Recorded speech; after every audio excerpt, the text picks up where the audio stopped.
16 mars, unë për vendit tuaj. Ka vazhduar goditjet e pamëshirshme ushtarake të presidentit Trump ndaj ishullit të Kard Island, ku kalon 90% e naftës Iranit. Janë goditur 90 ushtarake, por nuk ka goditur, si shtot presidenti Trump, impiantet, pra rafinerit dhe depozitat e naftës. Kushti nga Trump është që hapni Hormuzin të mos godasim naftë. Irani fiton rreth $40 miliard në vit nga shitja e naftës. Ndërkohë, duket sikur do të hakmerret me NATO-n, duke thënë që nuk ja harrojnë. Ka kërkuar ndihmë nga Kina, Korea e Jugut, nga Japonia, nuk kanë pranuar për të shoqëruar anijet që do të kalojnë në Hormuz. Natyrisht që goditjet kanë qenë të ashpra, shfarose, siç jo kam thënë, te garda kombëtare islamike, elita drejtuese, me qëllimin që të shpalte një fitore të shpejtë të thikte. Duket sikur kjo nuk do të ngjas. Kanë kaluar 2 javë, mund të shkojë 6, mund të shkojë edhe 1 muaj. Trump ka probleme edhe me politikën e brendshme. Ka filluar të hedhë idenë se radha i takon Kubës. Pra do të shkatroj sistemin diktatorial komunist në Kubë, shumë herë më lehtë se sa në Venezuelë dhe në Iran. Problemi është se kërkon ta përdor këtë në fushatën e mesmandatit, pikërisht nga komuniteti i madh i kubanezëve që jetojnë në Amerikë. Do të ketë efekt? Mbetet për të parë. Kreu i Senatit e akuzon që Trump e tij që do të humbas Kongresin dhe Senatin, kërkon një ligj, ai thot ligjit shmendur, ku çdo njeri duhet të ketë kartë identiteti që të votojë. Normale. Por në shumë shtete të Amerikës nuk kërkohet karta e identitetit kur voton, por kur ti regjistrohesh për të votuar, duhet afrosh provë që je në shtetas, ID, adresë. Megjithatë, kjo është një betejë që nuk është aq e lehtë për zotin Trump. Inteligjenca artificiale me lajme fake thuajse është zotruese edhe në këto ditë në këtë përplasje të madhe të presidentit Trump. Ka video të tij si kurzohet nga shkallët e avionit, apo video e Netanyahu që sikur shkon dhe pi një espresso për të treguar që është gjallë, por nuk mund të thuash dot është AI apo nuk është. Në këtë fazë ka shkuar falsifikimi i lajmeve.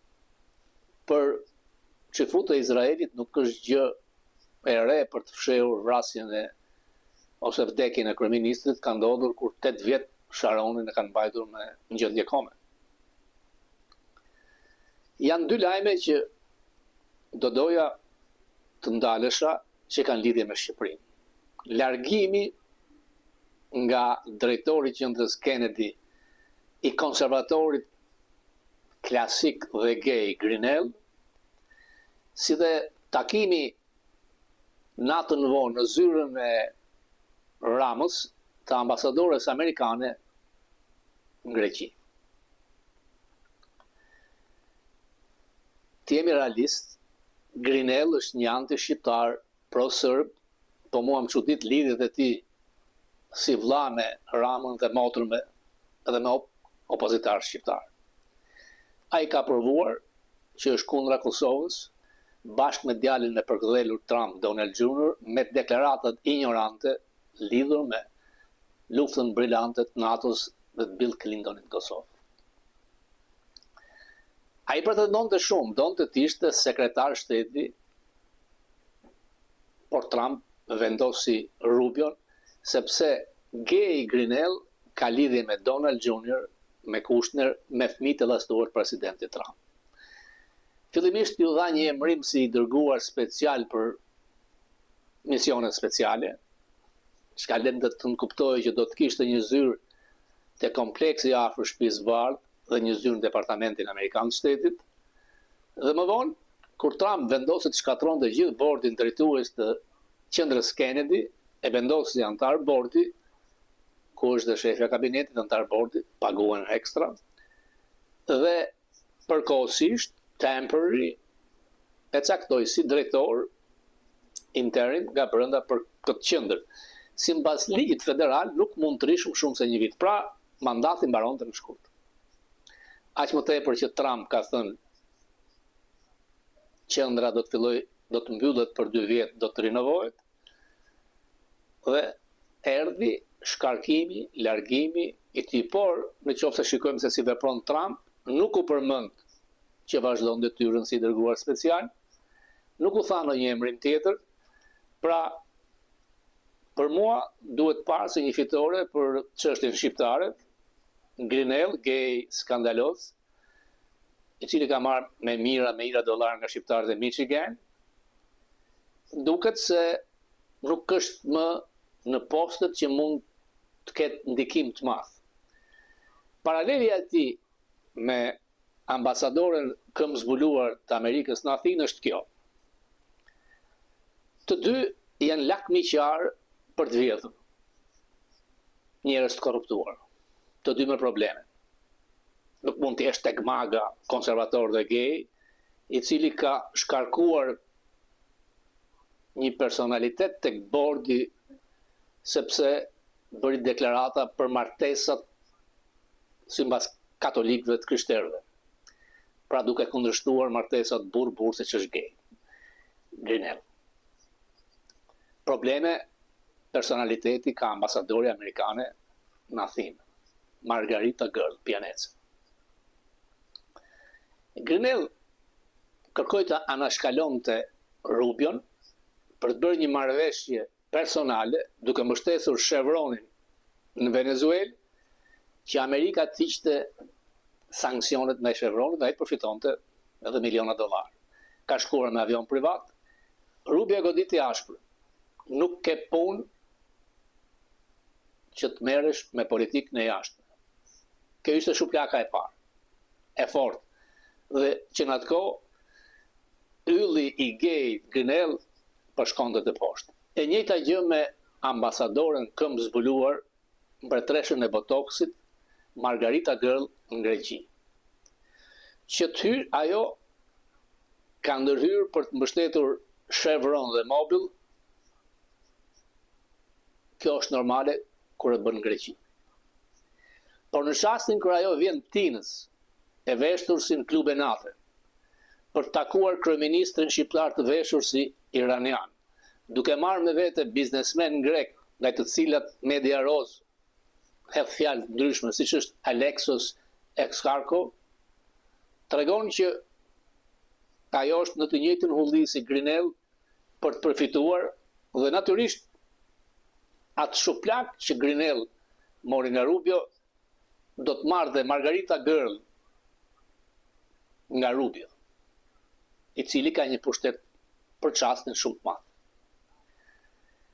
Ajo duhet të ketë turfulluar kur ka parë atë video ose grack e iranianit në veshje Rama, ose rastësi nga klanet televizive që gjithë jetës kanë qenë kundër opozitës shqiptare. Alex Exarku ja thash dje është në hetim nga zyra prokurorit publik të Bashkimit Evropian. Është tek Delvina Gas, ka lidhje me një emër anti-shqiptar, Kokalis, i cili ju ka dhënë ato letrat e bakallit si diploma në Harvard, mataharrit dhe mataharëve grek, që nga Dritan Prifti, që nga Lubia, dhe ministrat të tjerë që kanë bërë namin në 97-ën që hiqen si herojnë kombëtar i lindjes. Natyrisht që diplomacia amerikane në ndërtimin Trump nuk ngjason me diplomacinë skolastike. Ja thash dhe dje, më mirë të mos kesh ambasador, si jemi ne, Kosova, Serbia, Malizi, Maqedonia, Veriu dhe Bullgaria, se sa të kesh në ambasadorët të kësaj cilësie, këtë niveli. Por rasti ambasadorit amerikan në Paris është tejet më skandaloz. Është i Ati Kushneri, i dënuar nga një prokuror si Kristi, Trumpi ka dhënë pardon, qeveria franceze ka ndaluar të gjithë zyrtarët të takohen me të. Newt Gingrich, ish spikeri konservator republikan, për besnikërinë ndaj Trump, gruaja e tij është emëruar ambasador në Zvicër. Deklaratat e Huckabee në Izrael, problematik. Pra mungon ai ambasadori i profilit profesionist. Dhe janë më shumë se 90 ambasada pa ambasador. Roli numri 2 është shumë i madh. Ambasadorja këmbë zbuluar, që erdhi tek iranian veshës si Rama, ka një favor sepse ka qenë e fejuara e ish djalit të përkëdhelur të Donald Trump. Nuk ka më kontakte, nda e larguan, sidoqoftë për tregun e provincialëve fshataresë Athinë-Tiranë, ajo nxjerr kartën e Donit Madh. Byroja e Evropës ende nuk ka një të aprovuar nga Senati, është dikush në detyrë. Edhe kjo ja lehtëson këmbëzbuluarës të bëj mbrëmje vallëzimi natën si në Greqi, një ardhën në Tiranë. Nuk besoj se do të kaloj aq thjesht. Ende nuk ka rënë tek media e radarët e media smajt, se vetë Athina nuk ka një rëndësi të madhe për median amerikane e jo më Tirana. Por duhet ndar realia dhe fake.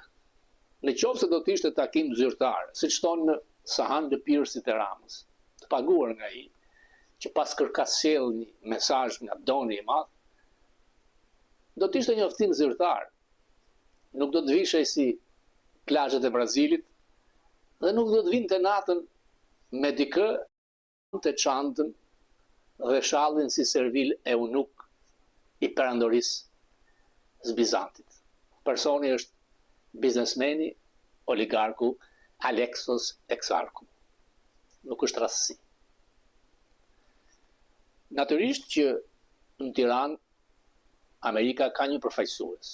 Edhe pse nuk është ambasadore, ka fuqinë të jashtëzakonshme dhe përfaqëson presidentin Trump. Heshtja e tyre tregon qartë, por në çdo ambasadë është shefi i stacionit i CIA, ndërmjet si i FBI, zyra që na mbulon është në Bullgari. Pra, informacionet i jepen çdo ditë. Në situatën e Ballkanit duket sikur është ngjalluar pak Vučić.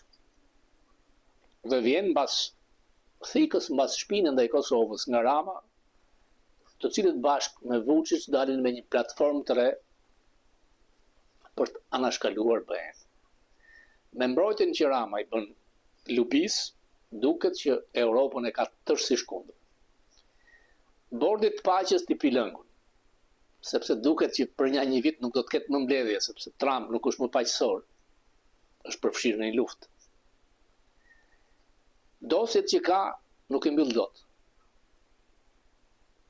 Po thellohen hetimet për Sorosin, McGonigal, Sinaloa, dhe spak duket që ka marrë orientimin t'i afrohet Surrelit apo ish zyrës së shehut. Duket se Rama do të bëjë vetvrasje politike. Ka opsione të ndryshme për të larguar. Është konsumuar tej mase. Është faktor dëmtues për Shqipërinë, për Partinë Socialiste, po të për vetë familjarët e tij, të cilët janë përfshirë në korrupsion masiv. Abi Bank mjafton, call center mjafton, Akshi mjafton. Deri këtu. Sistemin që kanë zgjedhur Rama and Company është fake. AI, shikoni Poloninë. Përse Polonia ka hyrë tek 20 vendet me ekonominë të madhe në botë, po shkon me rreth $1 trilion në vit. Ekonomia polake. Sistem të pavarur gjykatës. Legjislacion i përkryer për biznesin e ndershëm privat. Luftë korrupsionit masiv, thithje e trurit polak kudo në botë. Në Poloni kanë filluar fabrika punishte për inteligjencën artificiale. Rama vetëm kulla pa hesap, porte për arab dhe vaska e pishina për vajzën e Trump. Shqipërisë i takon një sistem si Polonia. Shqipëria s'ka përsetit e varfër. Por në Poloni, ishtë komunistët, ishtë sigurim sa të, nuk e di si queshin, u morë një vendim që të ndëshkoheshin ata që kishin drejtuar vetin vendin në diktaturën komuniste. Dhe mbaj mend një shembull të thjeshtë kur Jaruzelskit ishte presidentit të fundit sekretarit Partisë Komuniste Polake, ju përgjysmua pensioni. Dhe kjo u bë për gjithë komunistët. Shkonin në Poloni. Do ta preknin ndryshimin e madh. E djathta garanton sukses dhe sistem. Jo falso, si bufoni Soros, Rama. Unë ju falenderoj.